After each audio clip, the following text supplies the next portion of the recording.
Well, I've spoken frequently about lions and my experiences with lions, some of them deeply unpleasant. And I thought I'd mention another almost deeply unpleasant event with lions. And another one which is, in a sense, humorous, but also, in a way, irresponsible. These are true tales of my African adventures. May this inspire you, deter you, caution you, and above all, entertain you. So, we used to take lion cubs to advertise this particular lion park and animal park near Cape Town. We took these lions to large supermarket malls, and they would go into what appeared to be a child's pen, playpen. And we would put straw into the bottom of the playpen, and the lion cubs, that is, would play and frolic around in the straw. And they were very cute, and people loved this, and they also wanted photographs taken with their children and themselves holding the lion cubs. And this was a very popular thing at the time. Recently, particularly in Johannesburg, at two very large game parks that I've constructed enclosures for tigers and other animals, and where we've built enormous water holes for the game, they have banned or themselves given up the practice of photography of people with lion cubs. And they give their reasons for that, and I think it's a welcome decision. It's been welcomed by many wildlife societies. Anyway, at the time we were doing this, it was very popular, and we thought nothing of it. The lion cubs were cute. People, we thought, had a right to have a photograph with a young lion cub and to pet them and so on and play with them. So this went on for some time, until one day. The cubs were growing bigger, and the two that were available on this day were actually probably 4 months old, between 3 and 4 months old. And they had gotten quite big. They were at the size, although extremely tame, at the size where they could stand up and put their paws up close to your chest. And their heads had grown quite large, and they had developed teeth. Quite formidable teeth, and they would be able to give you a very grievous bite indeed. I'm sure a good bite from them would actually wreck your hand and cause you to have a short stay at the emergency ward. So there they were, quite large, two of them, and we placed them in the pen at the entrance doors to the shopping centre. And people came along, and we were a bit nervous of the lions, and especially with young children, so we decided not to allow photography that day and not to allow people to be petting them. So we stood there and stood guard and said the lions are a bit boisterous, the lion cubs, that is, are a bit boisterous, and we would prefer it if nobody put their hands in the enclosure, and know that there would not be any photography unless they were standing on the far side of the pen or the children's playpen, and then they could have a photo taken across from the other side. This all went well, and it was, as usual, very popular. And many people stood around at all times, oohing and ahhing about the cubs.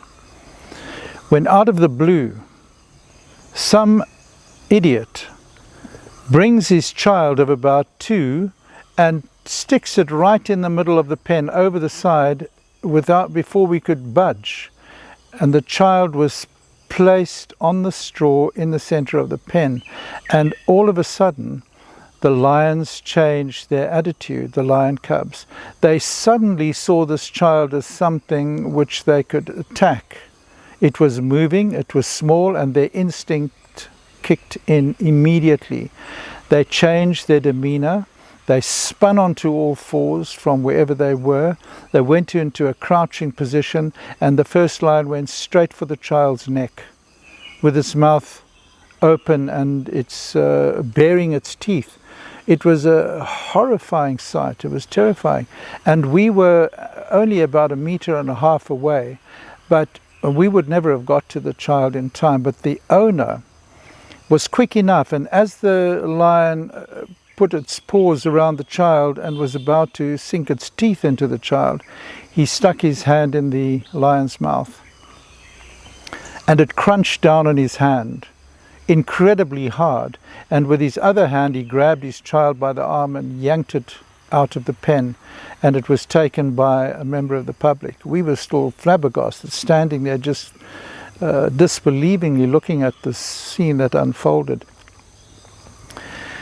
At that point he was able to remove his hand from the lion's jaws, and it was a total mess. An absolute mess. There were holes, incredible holes in his hand, and he was bleeding profusely all over the place. People helped him with the child away to his car. We never spoke. Nobody spoke. All we did then was look at each other, and we both knew what we had to do. We immediately pulled up our truck, got the trap cage ready, put the lions in the trap cage for transportation, dismantled the crib, cleaned up the straw, cleaned up the place, the entrance nicely, wiped up the blood, got in the vehicle and drove off. And that was the end of our lion show at the supermarket.